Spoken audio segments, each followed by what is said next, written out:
Guys আমাদের resort থেকে মাত্র 4 কিলোমিটার দূরে আমরা চলে এসেছি এখন লাল কাঁকড়ার বিচে। এখান থেকে কিন্তু পুরো বিচটার সৌন্দর্য তোমরা দেখতে পাবে, অসাধারণ সুন্দর। এই পাশে কিন্তু বেশ কিছু নৌকা দাঁড়িয়ে রয়েছে দেখতে পাচ্ছি, এপাশে অনেক ছেলেপেলেরা খেলাধুলো করছে।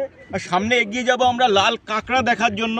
আর এটা বলে রাখি, এখানে আসতে কিন্তু টোটো ভাড়া লেগেছে মাত্র জনপ্রতি 25 টাকা, এবং যাওয়ার পথেও 25 টাকা মাত্র টোটো ভাড়া পড়বে। তো চলো ঘুরে দেখা যাক লাল কাঁকড়ার beach. Literally guys, Digha, Mandarmani, Tajpur, Udaipur কোনো বিচে কিন্তু এতটা শান্তি তোমরা পাবে না। ফাঁকা বিচ, দূর দূর পর্যন্ত কিন্তু বিচে তুমি দেখতে পাবে না একটা সেরকম লোকজন রয়েছে, সেরকম জনসমাগম নেই জন্য এই জায়গাটা কিন্তু মারাত্মক শান্তিপ্রদেয়। লাল কাঁকড়ার বিচে এসে কিন্তু এই তারা মাছটা অনেক দেখতে পাচ্ছি আমরা, কিন্তু লাল কাঁকড়া কিন্তু আশেপাশে কোথাও দেখতে পাইনি গাইজ।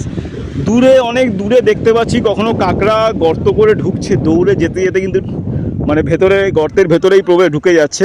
এই দেখো, এখানেও দেখতে পাবে, দেখো এই দেখো, দেখো দেখো, এই দেখো এই দেখো, ঢুকে গেল। এরকমই কিন্তু প্রত্যেকবারই কিন্তু এরকমই হচ্ছে, সামনে যেই দৌড়ে যাচ্ছি অমনি কিন্তু ভেতরে প্রবেশ করে যাচ্ছে।